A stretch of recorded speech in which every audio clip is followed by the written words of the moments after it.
കടുത്ത സംഘർഷങ്ങൾക്കിടയിൽ കൂടിക്കാഴ്ച നടത്തി യുഎസ് പ്രസിഡന്റ് ഡൊണാൾഡ് ട്രംപും ചൈനീസ് പ്രസിഡന്റ് ഷീ ജിൻപിങ്ങും 6 വർഷങ്ങൾക്ക് ശേഷമാണ് ഇരു നേതാക്കളും മുഖാമുഖം കണ്ടുമുട്ടിയത്. ദക്ഷിണ കൊറിയയിൽ വെച്ച് നടന്ന കൂടിക്കാഴ്ച വലിയ ബഹുമതിയാണെന്നും ചൈനീസ് പ്രസിഡന്റുമായി ദീർഘകാലത്തേക്ക് ബന്ധമുണ്ടാകുമെന്ന് കരുതുന്നുവെന്നും ട്രംപ് അഭിപ്രായപ്പെട്ടു. ഒരു മഹത്തായ രാജാവിന്റെ മഹാനായ നേതാവ് എന്നാണ് ഷീ ജിൻപിങ്ങിനെ ട്രംപ് വിശേഷിപ്പിച്ചത്. ഇരു രാജ്യങ്ങളും ധാരാളം കാര്യങ്ങളിൽ ഇതിനോടകം ധാരണയിലെത്തിയതായും കൂടുതൽ കാര്യങ്ങളിൽ ഉടൻ ധാരണയിലെത്തുമെന്നും അദ്ദേഹം കൂട്ടിച്ചേർത്തു.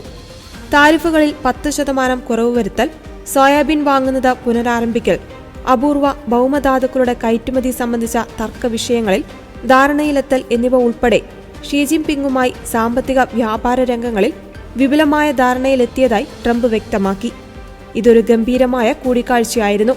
ഫെന്റനൈൽ തടയുവാൻ പ്രസിഡന്റ് ഷീ കഠിനമായി പരിശ്രമിക്കും. സോയാബീൻ വാങ്ങുന്നത് ഉടൻ ആരംഭിക്കും. ചൈനയ്ക്ക് മേലുള്ള താരിഫുകൾ 57% നിന്ന് 47% കുറയ്ക്കും. അപൂർവ ഭൗമധാതുക്കളുടെ പ്രശ്നങ്ങളെല്ലാം പരിഹരിച്ചു. ചൈനയിൽ നിന്നുള്ള കയറ്റുമതിക്ക് ഇനി തടസ്സങ്ങളൊന്നും ഉണ്ടാകില്ലെന്നും ട്രംപ് വ്യക്തമാക്കി.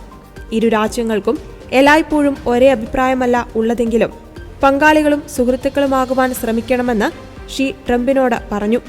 പ്രധാന രാജ്യങ്ങളെന്ന നിലയിൽ തങ്ങളുടെ ഉത്തരവാദിത്തം സംയുക്തമായി ഏറ്റെടുക്കുവാനും ഇരു രാജ്യങ്ങളുടെയും ലോകത്തിന്റെയും നന്മയ്ക്കായി കൂടുതൽ മഹത്തായ കാര്യങ്ങൾ നേടിയെടുക്കുവാൻ ഒരുമിച്ച് പ്രവർത്തിക്കുവാനും കഴിയുമെന്ന് അദ്ദേഹം അഭിപ്രായപ്പെട്ടു. ചൈനീസ് പ്രസിഡന്റുമായുള്ള കൂടിക്കാഴ്ച വലിയ വിജയമായിരുന്നുവെന്നും ചൈനയുടെ റയർ എർത്ത് കരാറിന് 1 വർഷത്തെ കാലാവധി ഉണ്ടായിരിക്കുമെന്നും അത് നീട്ടുവാനുള്ള സാധ്യതയുണ്ടെന്നും ട്രംപ് ഷീയുമായുള്ള കൂടിക്കാഴ്ചയ്ക്ക് ശേഷം പ്രതികരിച്ചു. 2019 ജപ്പാനിലെ ഒസാക്കയിൽ നടന്ന G20 ഉച്ചകോടിയുടെ ഭാഗമായാണ് മുമ്പ് ഇരുവരും കൂടിക്കാഴ്ച നടത്തിയത്. ആ കൂടിക്കാഴ്ചയിൽ വ്യാപാര സാമ്പത്തിക സംഘർഷങ്ങളായിരുന്നു പ്രധാന ചർച്ചാ വിഷയം.